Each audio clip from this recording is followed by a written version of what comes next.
Let us take one more example and see how to find out equivalent resistance for a group of resistance. So now we will take one circuit in which we have a power source of 11 volts. Here there are two resistance R1 and R2. This is R1 and this is R2. R1 is of 20 ohms, R2 is of 30 ohms. This is further connected with a combination of three resistance. Let's name them as R3, R4 and R5. R3 is of 20 ohms, R3 is of 30 ohms, R4 is of 20 ohms and R5 is of 60 ohms. Now you are supposed to find out total resistance, that is RT, and total current, that is I. The two things which they want you to find out are RT and I. So before we move forward, we should know how we can get RT. So we will first try to see what are the steps you require so that you can reach till IT. So first step is to find out where it is parallel connection and where it is series connection. So our current flows from positive terminal to negative terminal.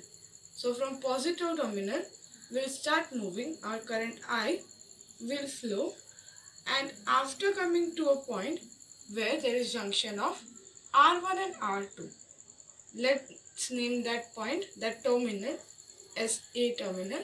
Here our current is going to get divided into I1 and I2. So you know, in parallel connection our current is divided. So here we have R1 and R2. In between R1 and R2 current is getting divided. So our resistance R1 and R2 are connected parallel. I1 current will flow through R1 and it will come to the junction, that is B, to the terminal B. Similarly, I2 current will also come to the junction B. They will recombine and again you will get I amount of current flowing in the circuit. That current will flow and it will come to this point where there are three resistors are connected together. So at this terminal, let's name this terminal as C. At this terminal, current will get divided into three, that is I1, I2 and I3. And this will flow through R1, R3, R4 and R5, and again it will come out and recombine at junction or at the terminal where these three resistors are connected. The second end of this resistance is connected, that is point D, and again our I current is flowing. So in this way our I current is flowing. So we came to know that we have one parallel connection between R1 and R2, and there is one more parallel connection between R3, R4 and R5. We have one connection of parallel connection between R1 and R2. So R1 and R2 are parallel to each other. In the same way, R3, R4 and R5 are parallel to each other. So till here we came to know where we have parallel connection. So here we have two parallel connections and we are going to find out first the equivalent resistance for these two parallel connections. So for where we have a first parallel connection, that is between R1 and R2, we will name it as RP1. And where we have second combination of parallel resistance, that is R3, R4 and R5, we will name that combination as RP2. So after getting this parallel values, our equivalent circuit will look something like this. This is our power source of 11 volts. Now, instead of R1 and R2, we found out that equivalent value of resistance, that we named it as RP1. So this is going to be our RP1, and again we found out a value, equivalent value for R3, R4 and R5, which we named it as RP2. So RP2. So this is the equivalent circuit which we got. Now again, if we look here, our I amount of current will flow from RP1, then it will again, the same amount of current will again flow from RP2. So now it is clear that the same amount of current is flowing from RP1 and RP2. So RP1 and RP2 are in series connection, and if we find out the series value, then this is the circuit which we will get, and our equivalent circuit will look like this. And that value and that resistance value which we are going to get, that is going to be your total resistance. So we will name it as RT. And the value of RT will be equal to the value of combination of all this 5 resistance. And the same amount of current will flow through the circuit if we replace this 5 resistance with this single resistance. So now what are the steps? First we need to find out RP1, then we need to find out RP2, and after getting these values RP1 and RP2, we will find out RT. This was for total resistance or equivalent resistance of the circuit, and for current we need to know the Ohm's law. Ohm's law says V equals to IR. So to get I, we require total resistance. So first we need to find out RT.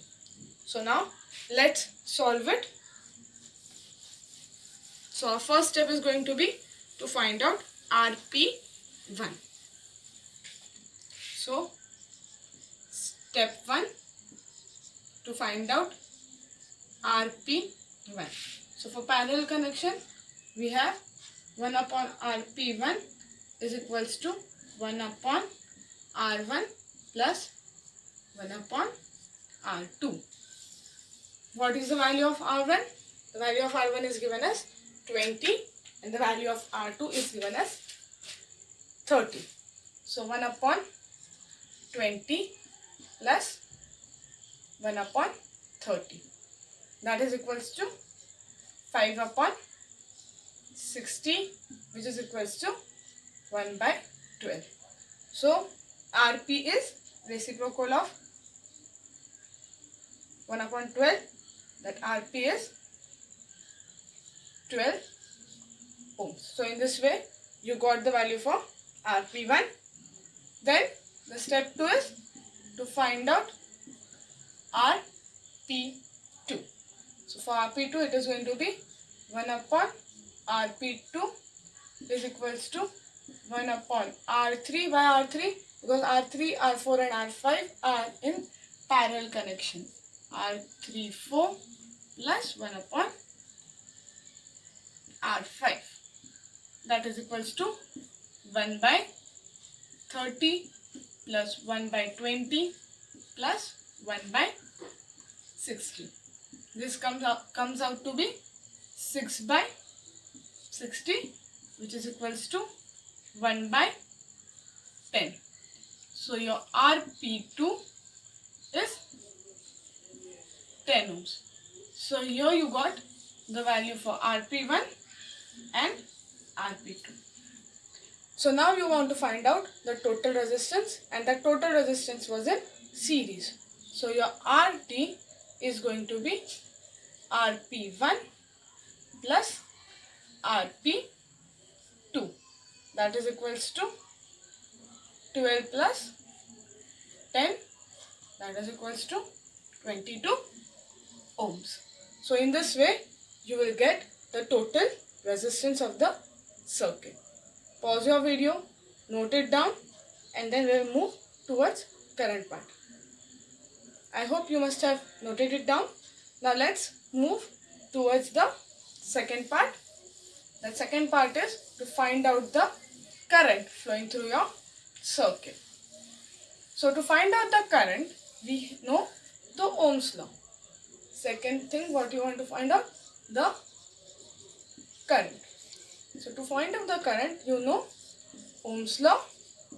What does the Ohm's law says? V equals to I R. Here V is already given to you, that is 11 volts.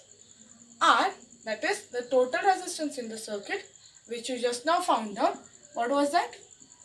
22 ohms. So now you can find out I. So 11 equals to I into 22. So I is 11 by 22, that is equals to 0.5 amperes. So the total current flowing in your circuit is 0.5 amperes. So in this way you can find out the equivalent resistance, that is the total resistance on the circuit, and the current flowing in the circuit. I hope you're clear with this topic.